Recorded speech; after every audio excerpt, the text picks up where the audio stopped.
Julia Pastrana was born in 1834 in a small settlement called Santiago de Ocornio in Sinaloa, Mexico. What happened to her early years is uncertain, as information about Julia's upbringing varies slightly depending on the source. One popular version of her childhood is that Julia belonged to a tribe of Native Americans called the Root Diggers. Apparently, members of this tribe lived in caves and were ape-like in appearance. The story goes on to say that a woman named Mrs. Espinosa was unfortunately kidnapped by the tribe and held captive in a cave for a time. However, Mrs. Espinosa eventually escaped from the Root Diggers, taking young Julia Pastrana with her in the process. Although based on her early life, this story was fabricated by her future owners to increase revenue. The tribe that Julia's mother belonged to was indigenous to Mexico, but they were not apes, nor did they live in caves. Julia was strange-looking from birth. She was covered in thick black hair and had large, protruding teeth. Although it was not known at the time, the hair covering her body was the result of a rare genetic condition called hypertrichosis. Some sources claim that her mother took care of her after her birth. They lived together near Ocoroni, and she was known to the locals as the Wolf Woman. It is said that Julia lived with her mother in the local community, but once her mother died, her uncle sold her to a circus. Another version of the story says that shortly after Julia was born, her mother left the tribe. Whether she was driven out or fled is unclear. Then, about 2 years later, it is said that little Julia and her mother were found hiding in a cave by a group of cowherds while they were searching for a missing cow. Julia and her mother were then taken to the nearest city, where Julia was placed in an orphanage because her mother's care was deemed inadequate. Whatever the truth behind her early years, all sources agree that at some point in her life, she lived in Pedro Sanchez's house, serving as his maid and providing him with constant entertainment. Exactly how she came to serve him is unclear, but it is said that as Julia grew older, her good looks made her a local celebrity. Eventually, Julia caught the attention of the governor of Sinaloa, Pedro Sanchez, and he decided to adopt her. While under the governor's protection and working for him, she learned to read, write, and speak new languages. Julia was described as a sweet, intelligent girl who was also quite charming and charismatic. After many years in his house, although it is not known how many years, in 1854, the 20-year-old Julia decided to return to her tribe and leave the governor's house. According to this chain of events, while Julia was on her way home, she met an American showman named M. Rates. After talking with her, he convinced her to go to America and make a living by performing on stage. However, it is also reported that Pedro Sanchez sold Julia directly to the circus, or that Monsieur Rates encouraged her to go with him while she was still working in the governor's house. According to 19th-century journalist and writer Ireneo Paz, it was a customs official named Francisco Sepulveda who bought Julia Pastrana and brought her to the United States. In any case, once Pastrana was in America, she performed in The Masquerade, debuting at the Gothic Hall on Broadway in New York City in December 1854. Advertisements for the show described Pastrana as a magical hybrid and a bear woman from the Mexican wilderness. Despite her stage talent, dancing the Highland Fling and singing Spanish folk songs, the huge crowds who gathered to see her were more interested in her appearance than her musical talent. Her 4.5-foot height, large jaw and lips, and body-length black hair earned her a variety of distasteful nicknames. Her stage names included the Baboon Woman, the Hairy Woman, the Ape Woman, the Bear Woman, and the non-descriptive one, among others. After her performances in New York, Pastrana toured various cities on the East Coast and in Canada. In addition, Pastrana also attended many military balls and gala nights. At these events, her growing fame led to many men lining up to dance with her.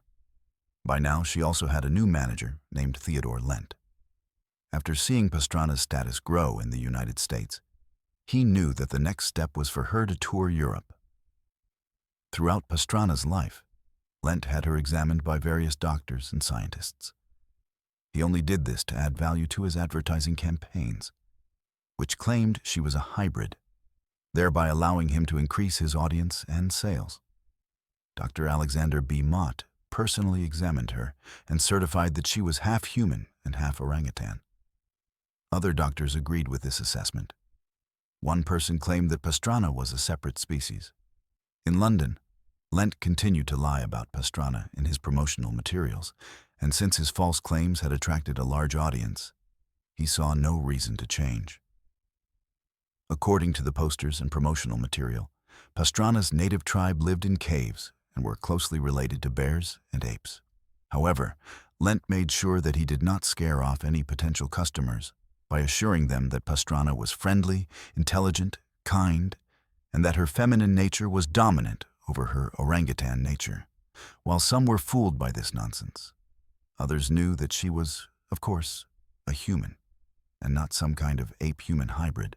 When examined by Samuel Neal and Jr., a comparative anatomist of the Boston Natural History Society, he declared that Pastrana was a perfect woman, performing all her sexual functions. Surgeon Francis Buckland visited her in 1857 while she was in London. He commented on her condition that, "I believe her true story is that she is simply a deformed Mexican Indian woman." He also described her facial features as hideous, but went on to say that she had an extremely beautiful figure, as well as a sweet voice, excellent musicality and dancing, and could speak 3 languages. After Pastrana's death, the famous British scientist Charles Darwin discussed her case, saying that Julia Pastrana, a Spanish dancer, was a woman of astonishing beauty, but she had a bushy beard like a man's and a hairy forehead. Due to her excessive teeth, her mouth protrudes, and her face appears gorilla-like. Over time, Lent made a small fortune from exploiting Pastrana on stage.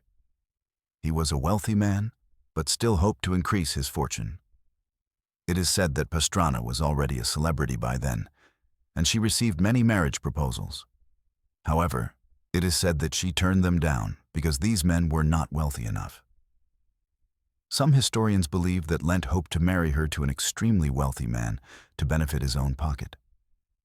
However, when rival show managers such as P.T. Barnum became interested in Pastrana, he decided he could not take the risk.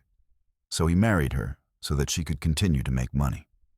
We cannot be sure of Pastrana's feelings towards Lent, but it seems that she was in love with him. Lent did not treat her well. He was very controlling and restricted her freedom. He would not allow her to go out during the day, as being seen in public could negatively affect the show's revenue. Moreover, her life revolved entirely around Lent, as she had few friends. Most saw her as nothing more than a human curiosity. Despite this, while in Vienna, she became close to the actress and singer Friederike Goschen. Pastrana once told Goschen that Lent loved me for who I was. She later noted that Pastrana had a slight mist of sadness that always enveloped her. German circus owner Hermann Otto met Pastrana in Vienna. He had a long conversation with her and later wrote about Pastrana's sad situation in his book. He said, "A monster to the world, an anomaly exhibited for money, someone who had been taught a few artistic moves like a trained animal. But to the few who knew her better, she was a warm, caring, spiritually gifted person with a sensitive heart and soul. And it affected her heart very deeply with the sadness of having to stand by people instead of being with them, and being put on display as a freak for money, not sharing any of the daily joys in a home filled with love."